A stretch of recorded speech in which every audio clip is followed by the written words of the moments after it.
Hello friends, नमस्कार। स्वागत है आप सभी का आपका अपना यूट्यूब चैनल स्टडी निकेतन पर।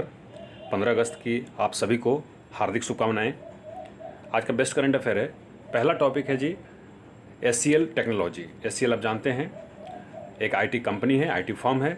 तो इनका मार्केट कैपिटलाइजेशन जो है वो 3 ट्रिलियन को टच कर गया है, वो भी पहली बार। ठीक है, और ऐसा अचीव करने वाला ये टाटा कंसल्टेंसी सर्विस जो टीसीएस कहते हैं, इन्फोसिस और विप्रो के बाद चौथी फर्म बन गई है जी। ठीक है ना।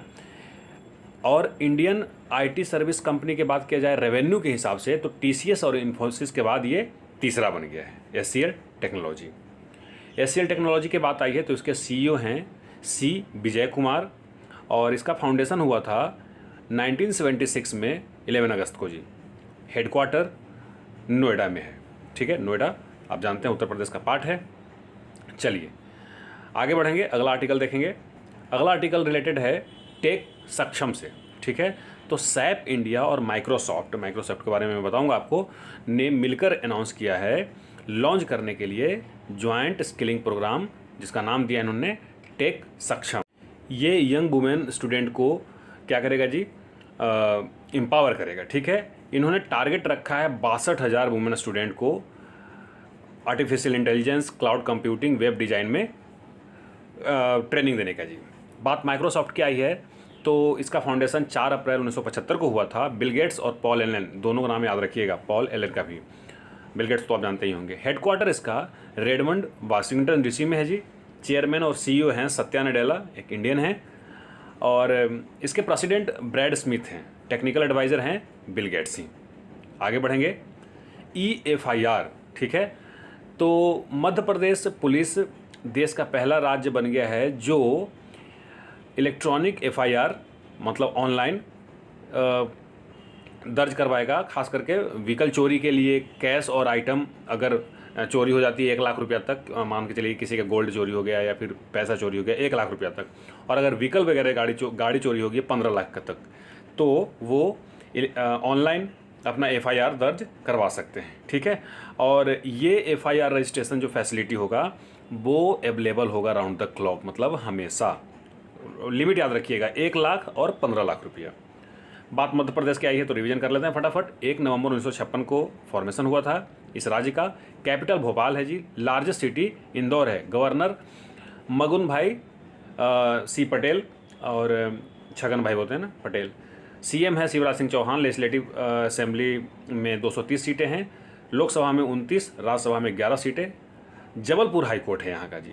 अब यहाँ का नेशनल पार्क, सबसे ज़्यादा नेशनल पार्क रखने वाला राज्य है Panna national park, Pench national park, Kanha national park, Van Vihar national park, Satpura national park, Sanjay national park, Mandla plant fossil national park, Madhav national park और बांधवगढ़ नेशनल पार्क। अगला आर्टिकल है भारत पेट्रोलियम कॉरपोरेशन लिमिटेड से। तो भारत पेट्रोलियम कॉरपोरेशन लिमिटेड ने लॉन्च किया है जी door to door delivery of diesel to meet the growing demand. ठीक है, भारत का ये पब्लिक सेक्टर यूनियन है जी, और इसने 63 मतलब सर्विंग चीज़ किया है, खास करके वेस्ट बंगाल, बिहार, झारखंड, उड़ीसा और नॉर्थ ईस्ट के स्टेट में। ठीक है, भारत पेट्रोलियम के बारे में हम जानते हैं, ये एक energy, oil and gas company है। मुंबई में इसका हेडक्वार्टर है जी। के पद्माकर इनके CMD हैं। आगे बढ़ेंगे। Independence day 2021 theme. ठीक है, इस बार के थीम आप याद रखेंगे, 75वीं इंडिपेंडेंस डे के थीम है नेशन फर्स्ट ऑलवेज फर्स्ट। ठीक है, और ये प्रधानमंत्री मोदी ने लाल किले से भी इसका उच्चारण किया है। और इस बार आपको पता है कि हम 75वीं वर्षगांठ मना रहे हैं स्वतंत्रता दिवस के। ये बहुत गर्व की बात है। टोक्यो ओलंपिक में जो भी मेडल जीते हैं वो इस बार का स्पेशल गेस्ट थे जी। चलिए कुछ इम्पॉर्टेंट कंट्री के नाम बताते हैं जो 15 अगस्त को ही अपना इंडिपेंडेंट डे मनाता है। जैसे लेंस्टीन है, रिपब्लिक ऑफ कॉन्गो है, साउथ कोरिया और नॉर्थ कोरिया है, साथ में बहरीन भी है। बहरीन तो 1971 में जब हमारे यहाँ युद्ध भी हुआ था तब ये ब्रिटिश रूल से अपने आप को इंडिपेंडेंट घोषित किया था। और लेंचेस्टीन जर्मनी का रूल चलता था वहाँ, तो वो उससे फ्री हुआ था जी। और Republic of Congo French colonial था, तो वो फ्रांस से अलग हुआ था, मतलब फ्रांस से फ्री हुआ था। तो ये सब के सब पाँचों जो देश हैं उसके आप कैपिटल एक बार कमेंट बॉक्स में लिख लीजिए, और हो सके तो लोकेशन भी एक बार देख लीजिए। वैसे लेंचेस्टीन दुनिया का सबसे छोटा कंट्री है जी, ये तो आपको पता ही होगा, ठीक है। और यूरोपियन कंट्री है। आप लोकेशन एक बार सबका ज़रूर देखें, और सबका south Korea, north Korea, south Korea में एक बार ओलंपिक भी हुआ था, आप बता सकते हैं उस शहर का नाम, ठीक है। तो रिवीजन करते रहिए, रिवीजन करना ज़्यादा ज़रूरी होता है। आगे बढ़ेंगे, अगला इंपॉर्टेंट आर्टिकल देखेंगे। अगला आर्टिकल है plastic waste management amendment rule 2021। तो ministry of environment, forest and climate change ने नोटिफाइड किया है plastic waste management amendment rule 2021। काहे के लिए? Prohibit identified single use plastic items by 2022 तक सिंगल यूज प्लास्टिक, जिसको हम एक बार लेके आते हैं, सब्जी लेकर के आते हैं, उसको फिर थ्रो कर देते हैं, तब उस तरीके के प्लास्टिक से फ्री इंडिया को करेंगे। कैबिनेट मिनिस्टर इसके भूपेंद्र यादव, और अश्विनी कुमार चौबे इसके मिनिस्ट्री ऑफ स्टेट हैं जी। आगे बढ़ेंगे। काजीरंगा नेशनल पार्क से एक रिलेटेड न्यूज़ है। ये आपको पता है कि असम का एक नेशनल पार्क है। हम असम के नेशनल पार्क के बारे में जानेंगे डिटेल में, कितने सारे नेशनल पार्क हैं। ये फर्स्ट नेशनल पार्क बन गया है इंडिया का जो इक्विप्ड विथ सैटेलाइट फ़ोन, मतलब यहाँ पर जो काम करते हैं वो अब सैटेलाइट फ़ोन का इस्तेमाल करेंगे। तो ये देश का पहला नेशनल पार्क बन गया है, याद रखेंगे, काजीरंगा नेशनल पार्क। चूँकि ये असम में है तो असम के बारे में जानेंगे। 26 जनवरी 1950 को इसका स्टेटहुड का दर्जा मिला था, हालांकि कई राज्य और इसमें शामिल थे उस समय। दिसपुर इसका कैपिटल है, गुवाहाटी इसका लार्जेस्ट सिटी है, और यहीं पर इसका हाई कोर्ट भी है जी। 33 जिले हैं, जगदीश मुखी गवर्नर हैं, और हेमंत बिस्वा शर्मा यहाँ के सीएम हैं जी। 126 सीटें लेजिस्लेटिव असेंबली में है, 7 सीटें राज्यसभा में, और लोकसभा में 14 सीटें हैं। जैसा कि मैंने बताया, असम के नेशनल पार्क के बारे में भी एक बार देख लेते हैं।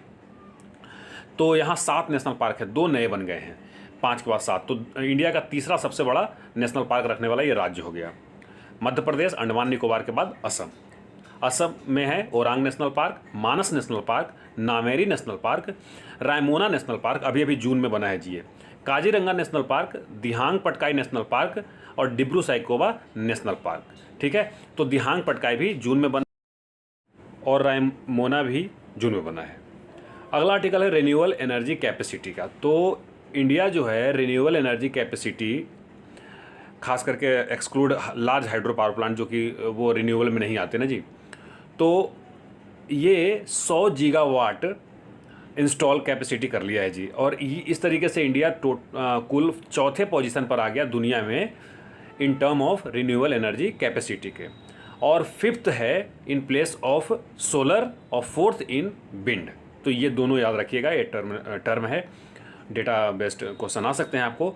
तो अगर आपसे पूछा जाए कि सोलर के मामले में 5वें स्थान पर है इंडिया, और विंड के मामले में 4थे स्थान पर है। आपको मैं बता दूं कि मिनिस्ट्री ऑफ पावर के अंतर्गत ये आता है, और उन्होंने ही इन्फॉर्म किया है ट्विटर के जरिए। ये हैं minister, cabinet minister of power, इनका नाम है राजकुमार सिंह, आप इनका फोटो देख रहे होंगे, ठीक है। तो आज के लिए बस इतना ही। आज आर्टिकल थोड़ा कम थे क्योंकि 15 अगस्त मना रहे थे। अब 16 अगस्त के वीडियो के साथ मिलेंगे। अब मुझे दीजिए इजाज़त, धन्यवाद।